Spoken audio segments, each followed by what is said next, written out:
I am Ravi Visvesvaraya Sharada Prasad on Monday, 28 February 2022. In this video, I will talk about the liability under Indian laws if administrators or WhatsApp groups for content posted by the members of their groups.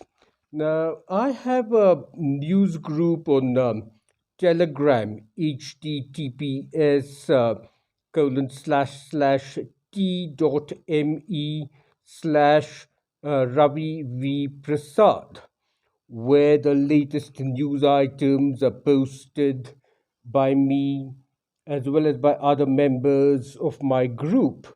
Now, what would be my liability be for controversial or illegal content posted by members of my public and open group on Telegram? Anybody in the world can join my open news groups on Telegram without any screening or approval process by me.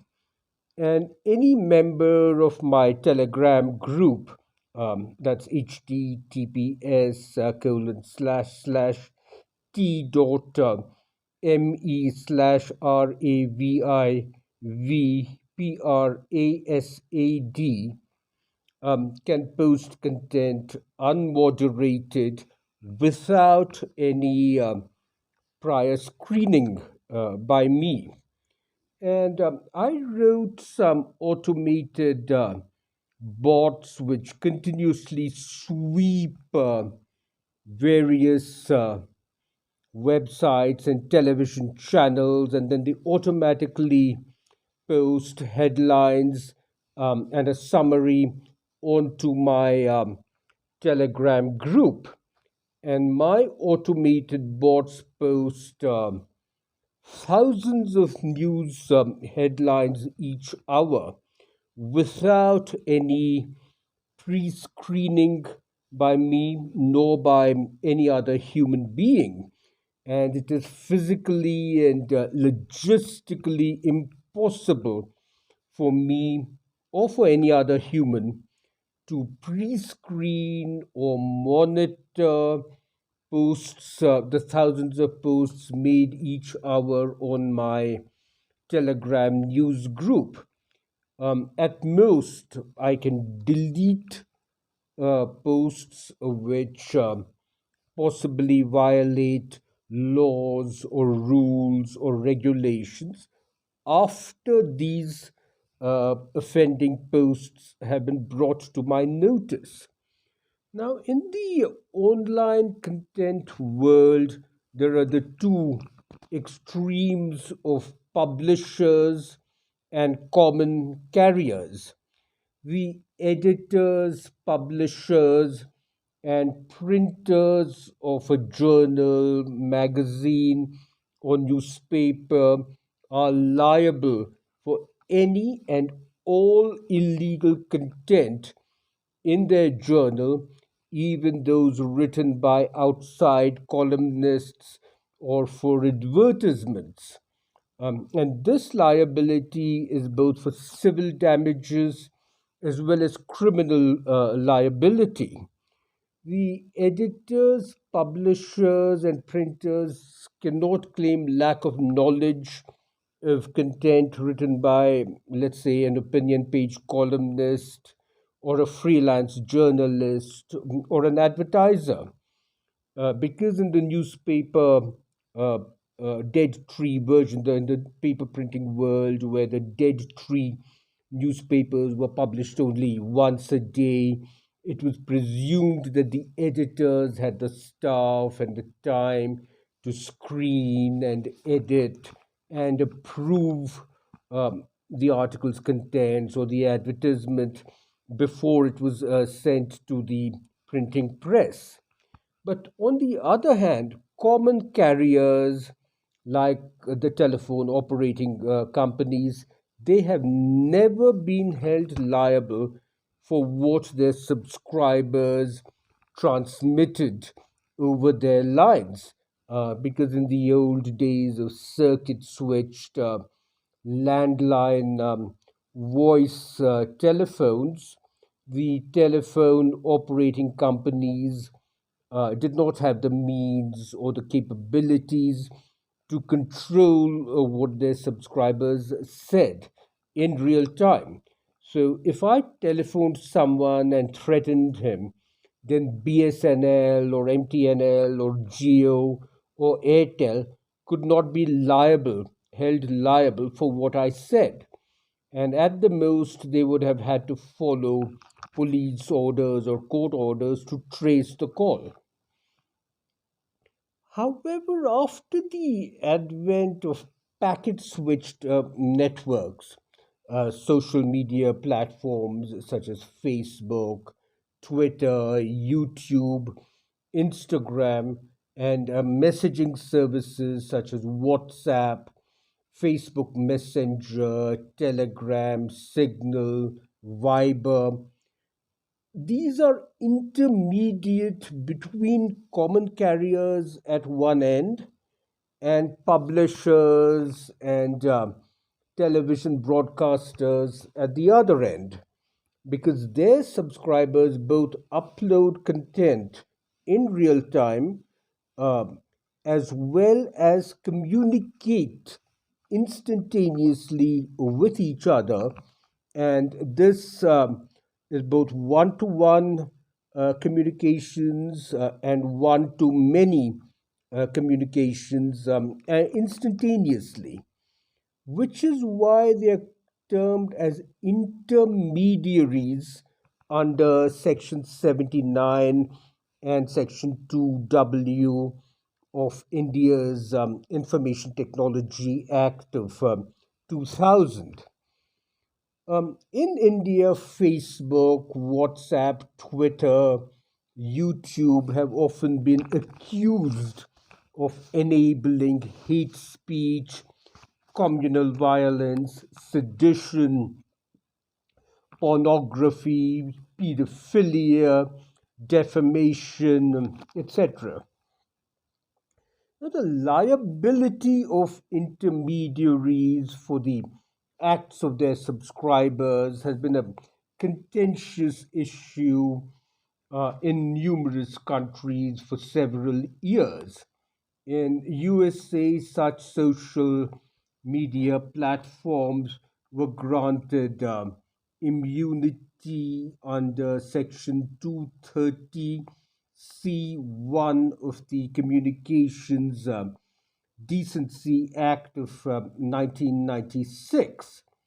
In West Asia, some terrorists had used Twitter to plan attacks, and their victims sued Twitter in California and lost because Section 230 C1 of the Communications Decency Act of 1996 protected Twitter from the acts of their subscribers.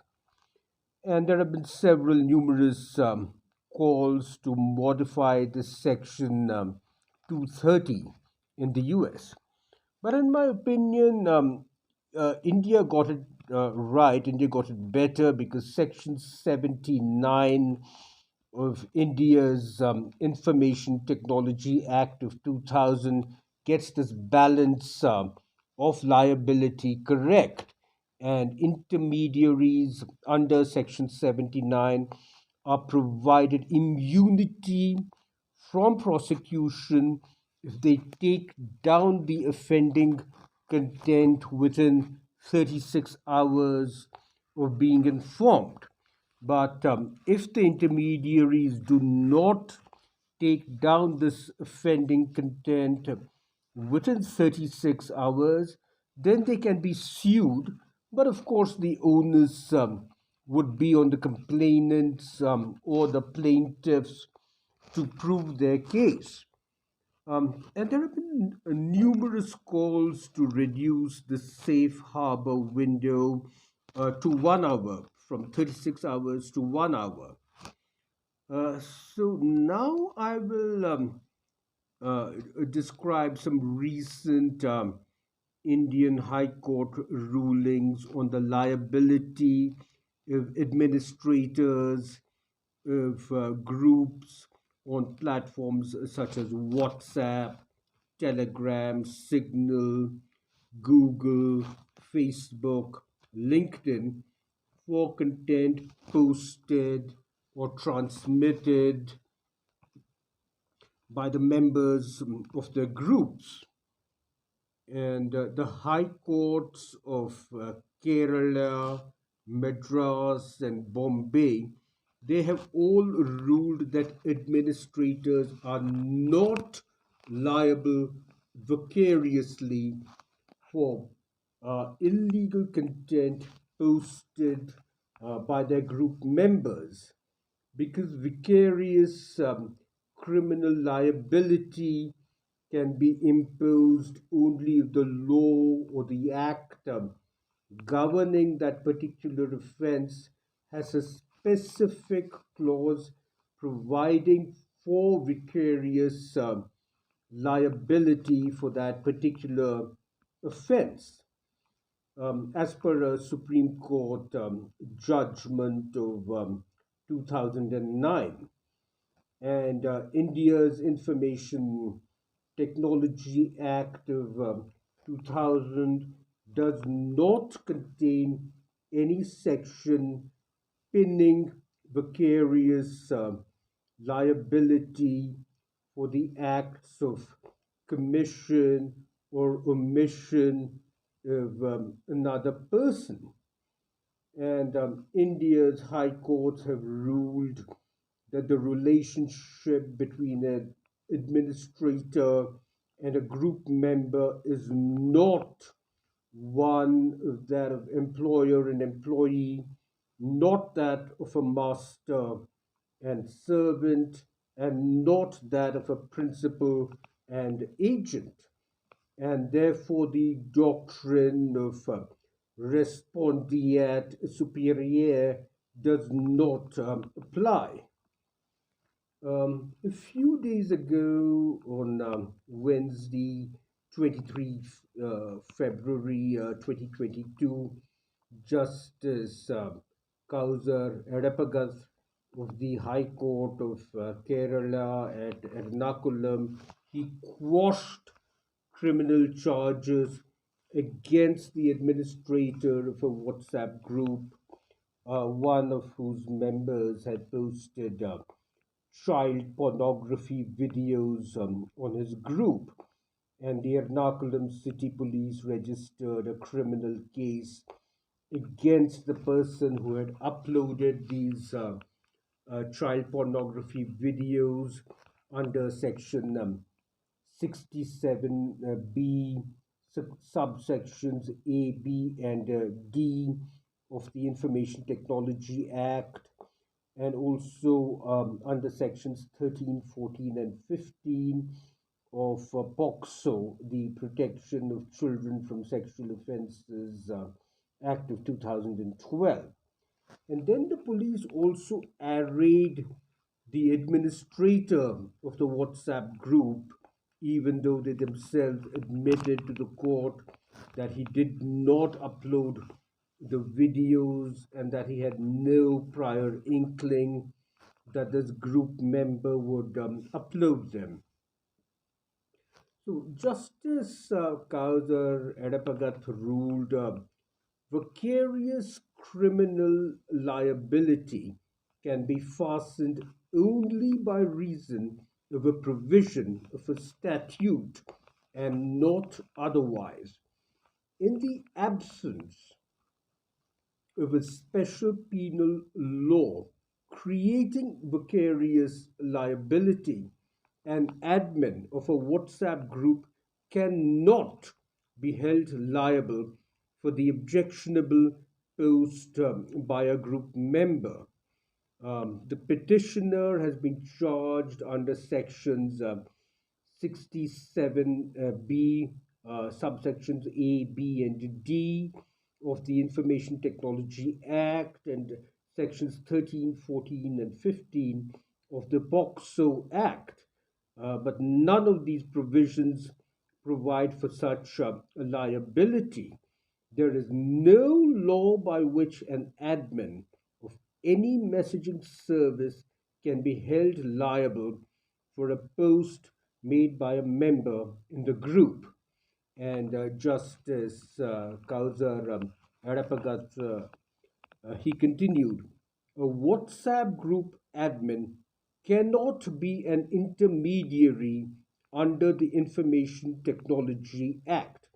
He does not receive or transmit any record or provide any service with respect to such record.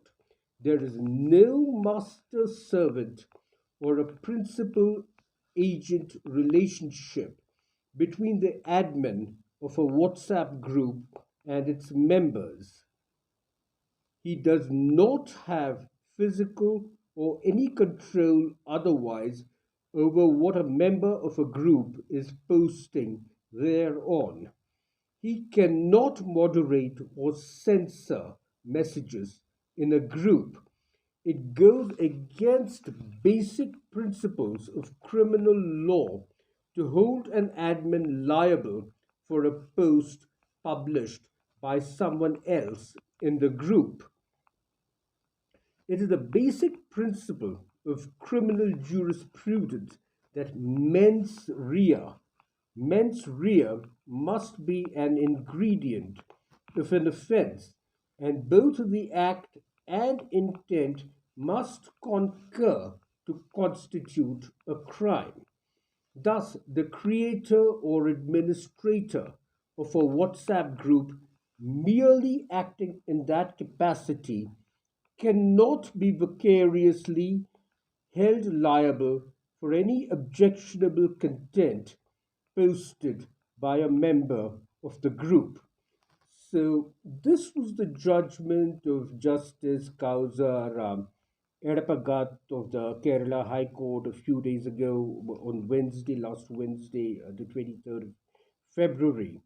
And a more detailed judgment was delivered by the Nagpur bench of the Bombay High Court on the 1st of March 2021, um, last year. And in this instance, a male group member, he posted sexually inviting comments to a female member, asking her for a physical relationship, and these comments could be read by all the group members. So I'll refer to the male offender as X and the female victim as Miss Y. And Miss Y, she requested the administrator to order X to post an apology to her on the group. But however, the administrator, he replied to Miss Y that the two of them should sort it out between themselves, and that he was powerless to order X to post a public apology to her. And Mr. X, he continued to post more sexually inviting remarks to Miss Y, and which could be read by all the group members. And Miss Y, she then asked the administrator to expel X from the group. But however, the administrator replied to Miss Y, reiterating that the two of them should sort it out between themselves. And he said that it would be awkward for him to expel Mr. X from the group. And then Miss Y, she filed a police case against X and also against the administrator under sections 354, 354A1, subsection 4 of the Indian Penal Code, as well as sections 509 and 107 of the Indian Penal Code, as well as under Section 67 of India's Information Technology Act. And Section 354A of the Indian Penal Code deals with sexual harassment.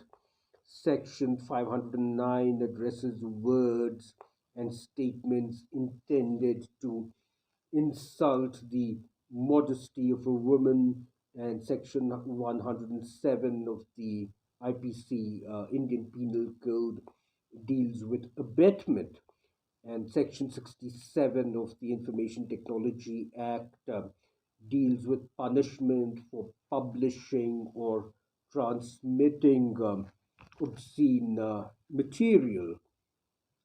So, Justices Z.A. Haq and Amit B. Borkar, they ruled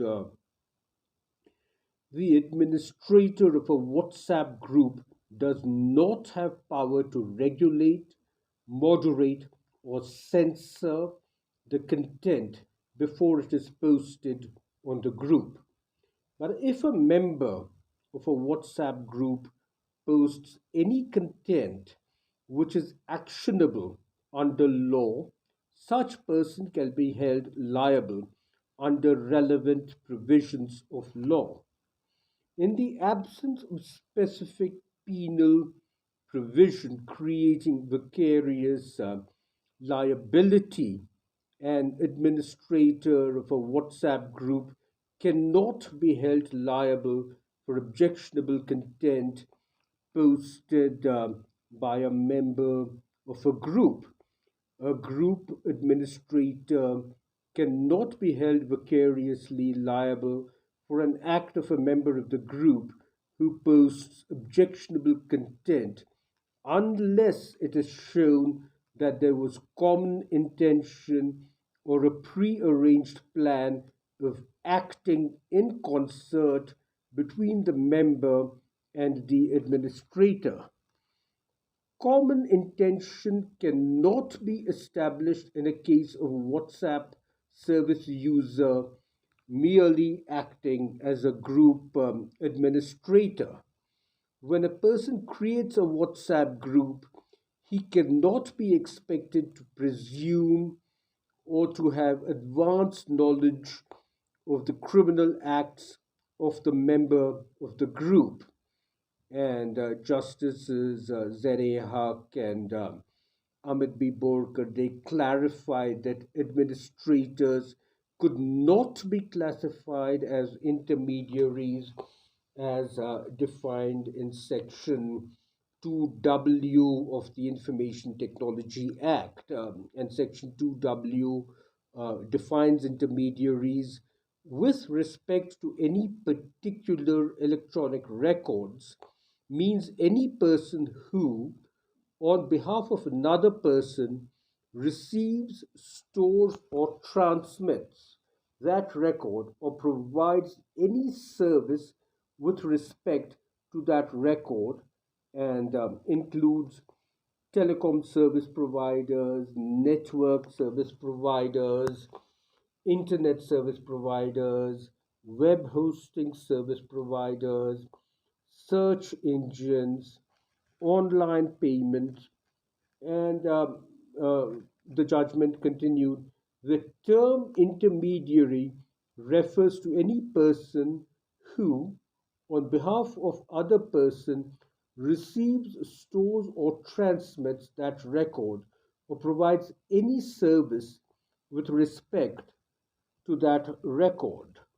An administrator does not transmit nor receive any record nor provide any service with respect to such record. In the backdrop of definition of intermediary, we are satisfied that the administrator has neither published nor transmitted nor caused to be published or transmitted any material which is obscene in nature. So this was the ruling of Justices Haq and Borkar at Nagpur on the 1st of March 2021. And similar reasoning was employed by Justice G.R. Swaminathan of the Madurai bench of the High Court of Madras on 15th December 2021. And in this case, the lawyers of the District of Karur had formed a WhatsApp group, and one of the members he posted content amounting to hate speech, which had the potential to cause communal riots. And the administrator he expelled the lawyer member who had posted the content, but readmitted him after a few weeks. And the police filed cases against both the lawyer member who posted the content as well as the group administrator. And while acquitting the administrator, Justice G.R. Swaminathan stated, the administrator of a WhatsApp group does not have power to regulate, moderate, or censor the content before it is posted on the group. But if a member of the WhatsApp group posts any content which is actionable under law, such person can be held liable under relevant provisions of law.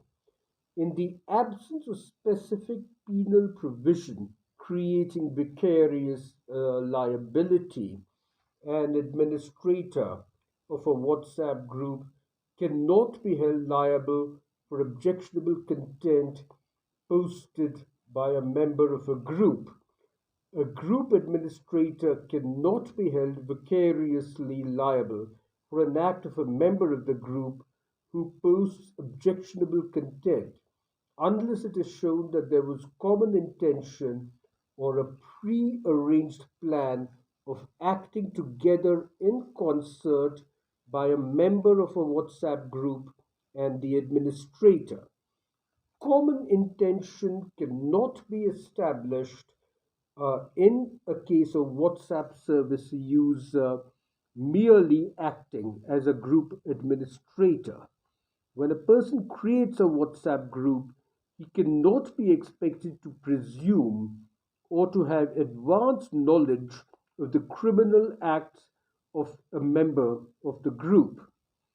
And in a civil suit for damages for defamation on Telegram groups and Google groups, Justice Rajiv Sahai and law of Delhi High Court had ruled.